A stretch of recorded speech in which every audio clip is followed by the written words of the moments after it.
ہمارے ساتھ موجود ہیں جناب عمر ایوب خان صاحب جو کل تک قومی اسمبلی میں اپوزیشن لیڈر تھے. الیکشن کمیشن آف پاکستان نے ان کو ڈسکوالیفائی کیا ہے، لیکن عمر ایوب صاحب جو ہیں ان کا یہ کہنا ہے کہ ان کے حلقے میں بائی الیکشن کو پشاور ہائی کورٹ نے سٹے کر دیا ہے. اچھا عمر صاحب، بہت شکریہ آپ ہمارے ساتھ موجود ہیں.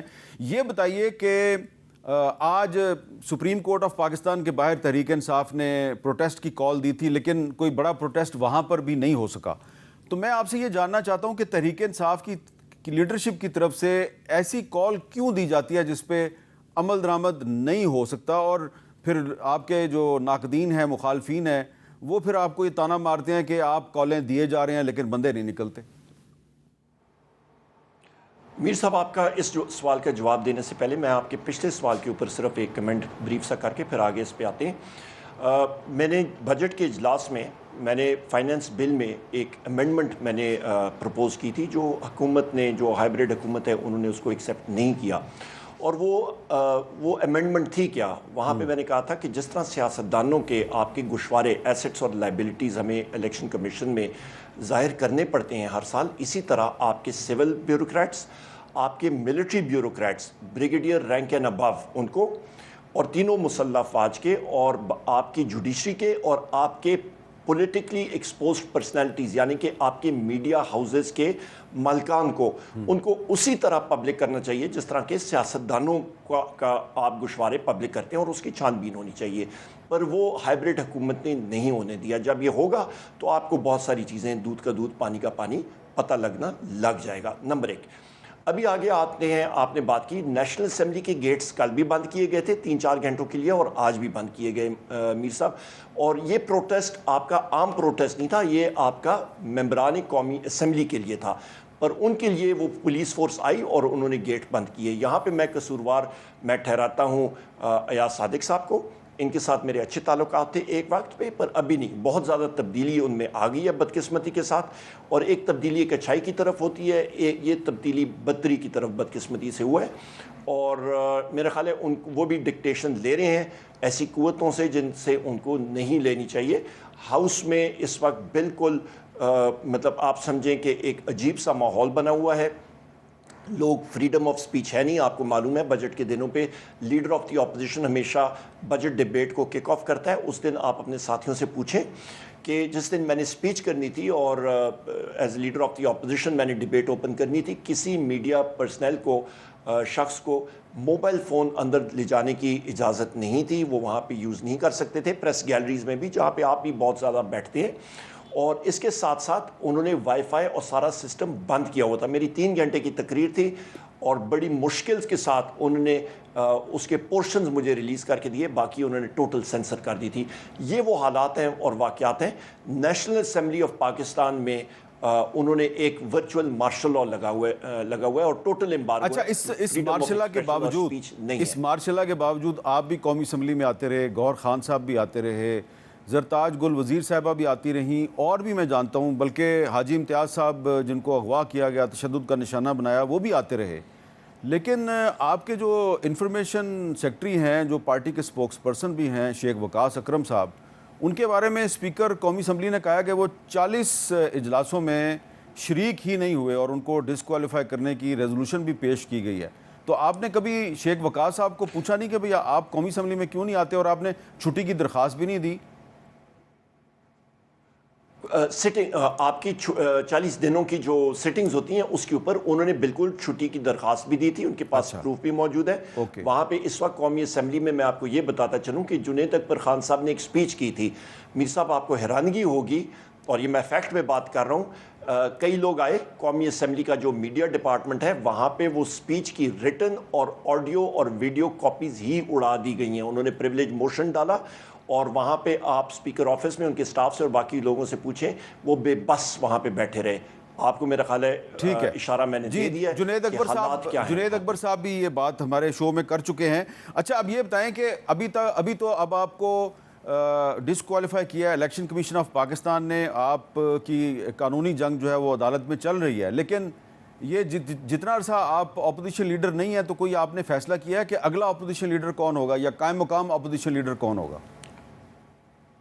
نہیں، میری طرف سے اس پہ کوئی وہ نہیں ہے. یہ پروگیٹو جو ہے یہ حق وزیر اعظم عمران خان صاحب کا ہے، اور جو بھی کالیگ ہوں گا جس کو وزیر اعظم عمران خان صاحب نامنیٹ کریں گے میں ان کو مبارکباد پیش کروں گا اور best of luck to them. اور ایک بہت بڑی آنر کی بات ہے کہ وہ پارلیمنٹری پارٹی کو قومی اسمبلی کے اندر پارلیمنٹ کے اندر لیڈ کریں. میری جتنی بھی استطاعت تھی، جتنی بھی کوشش تھی، اس کا میں نے جتنا بھی کوشش کر سکی. انسان خطاؤں کا پتلا ہوتا ہے، پر جتنی ٹوٹی پھوٹی کوشش تھی وہ میں نے کوشش کرنے کی پوری کوشش کی.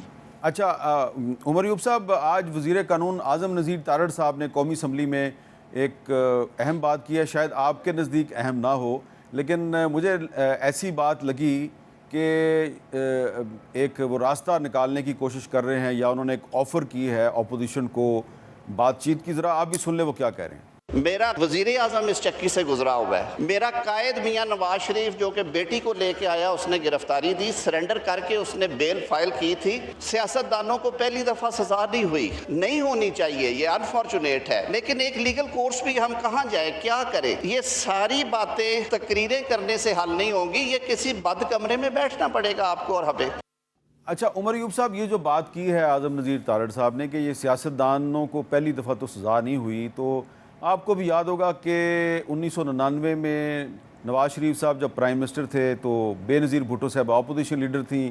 بے نظیر بھٹو صاحبہ کو سزا بھی ہوئی، یعنی 5 سال قید کی سزا بھی دی گئی، اور ان کو ڈسکوالیفائی بھی کر دیا گیا، اور وہ قومی اسمبلی کی ان کی جو ممبرشپ ہے اس کو کینسل کر دیا گیا. اس کے بعد پھر کچھ سال کے بعد 2018 میں نواز شریف صاحب جو ہیں ان کو بھی قید کی سزا بھی دی گئی، 7 سال قید، اور ان کو ڈسکوالیفائی بھی کیا گیا، اور الیکشن بھی نہیں لڑنے دیا گیا. تو یہ سلسلہ جو ہے یہ کافی عرصے سے چل رہا ہے، اور اب اعظم نذیر تارڑ صاحب کہہ رہے ہیں کہ آپ کو اور انہیں کسی بند کمرے میں بیٹھ کر بات چیت کے ذریعے کو راستہ نکالنا چاہیے کہ یہ جو پولیٹیکل وکٹمائزیشن کا سلسلہ ہے یہ بند ہو جائے. ایک طرح سے انہوں نے تسلیم کر لیا کہ پولیٹیکل وکٹمائزیشن ہو رہی ہے. تو کیا اس پر کسی بند کمرے میں آپ ان سے مذاکرات کے لیے تیار ہیں؟ میر صاحب، سب سے پہلی بات یہاں پہ میں کروں گا، وزیر اعظم عمران خان صاحب نے مجھے نومبر میں اس کمیٹی کا ہیڈ بنایا تھا جہاں پہ ہم نے مذاکرات شروع کیے، اور ہمارے تقریباً 3 یا 4 سیشن ہوئے تھے حکومت کے ساتھ. اور وہاں پہ ہماری ایک ڈیمانڈ تھی، اور جس کے اوپر وہ مانتے تھے، پھر بے بسی کا اظہار کرتے تھے. ہم نے کہا تھا جی ہماری ایک میٹنگ وزیر اعظم عمران خان صاحب سے ایک ایسی جگہ میں کرائیں جہاں پہ مانیٹرنگ نہ ہو، کیونکہ سیاسی چیزیں ہوتی ہیں، کئی چیزیں ہیں انسان کھل کے بات کر سکے. انہوں نے وہ میٹنگ ہماری نہیں کرا سکی، اور انہوں نے پھر اس چیز کا آپ پوچھ لیں، وہاں پہ یہ سارے تھے، اسحاق ڈار تھے، یہی اعظم تارڑ صاحب تھے، باقی سارے لوگ تھے. انہوں نے کہا تھا جی آپ کو پتہ ہے ڈیسیجن کہاں سے ہوتا ہے. یہ کلیئر کٹ انہوں نے کہا. مطلب حکومت پنجاب ہائیبریڈ حکومت ان کی، ہائیبریڈ وزیر اعظم ان کا، پر ڈیسیجن کہیں اور ہوتے ہیں. نمبر 1 تو ہم لوگ کٹھ پتلیوں سے کیا بات کریں گے، یہ تو مجاز ہی نہیں ہے بات کرنے کے. نمبر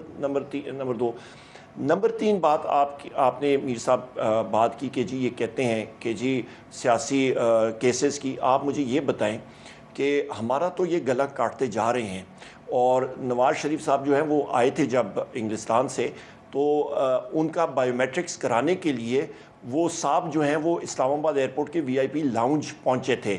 وزیر اعظم عمران خان صاحب کو آپ کے اسلام آباد ہائی کورٹ کے بائیو میٹرک کمرے سے اٹھایا گیا تھا جب وہ بائیو میٹرکس کرا رہے تھے، اور وہاں پہ آپ کی رینجرز اور سیکیورٹی فورسز اور اسلام آباد پولیس وغیرہ وغیرہ ساروں نے اٹھایا تھا، جس کو سپریم کورٹ نے پھر کالعدم ڈکلیئر کیا، اور انہوں نے کہا تھا یہ غیر آئینی، غیر قانونی اقدام تھا.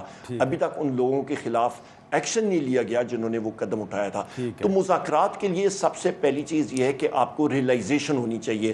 میرا خیال ہے اعظم تارڑ جو ہیں وہ ایک مطلب حجت تمام کرنے کے لیے وہ کر رہے ہیں بات، یہ ایک گپ شپ کے حوالے سے کر رہے ہیں، ان کی سیریسنس کوئی نہیں ہے. اچھا، اب میں آخر میں آپ کو، منو بھائی ایک سینئر صحافی تھے، کالم نگار تھے، انٹلیکچوئل تھے پاکستان کے، تو شاعری بھی کیا کرتے تھے. میں صرف آج ان کی شاعری کا ایک چھوٹا سا کلپ آپ کی خدمت میں پیش کر کے آپ سے اجازت لے رہا ہوں.